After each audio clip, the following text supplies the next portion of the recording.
Aloha, dans cette vidéo, on va parler de Google Drive.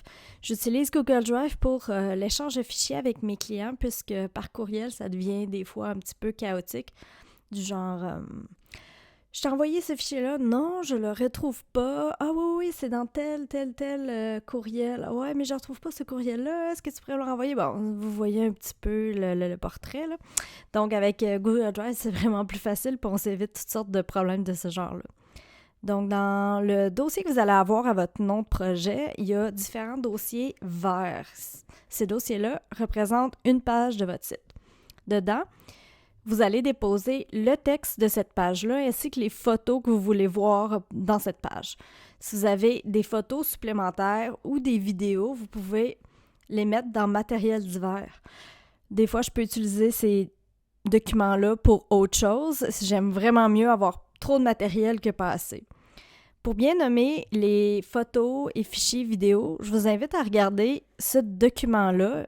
J'en parle aussi sur le portail client, mais c'est tellement important que j'ai cru bon de vous remettre un document dans votre Google Drive pour vous faciliter la tâche et de m'assurer que vous allez bien le consulter. Même chose pour comment rédiger pour le web.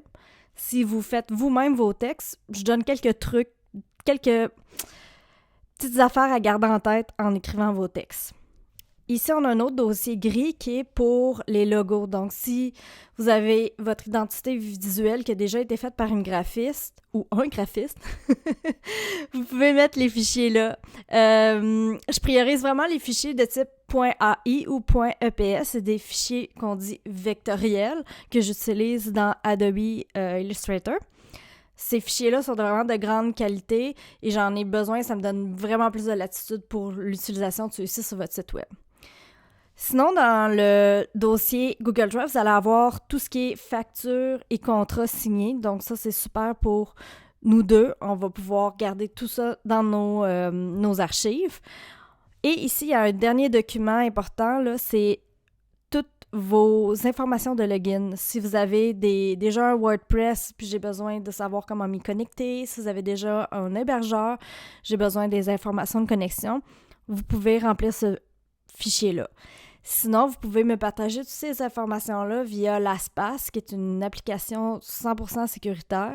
J'en parle aussi dans le portail client, puis j'ai une vidéo pour ça. Si vous utilisez LastPass, bien sûr, vous pouvez laisser tomber ce document-là, pas besoin de le remplir.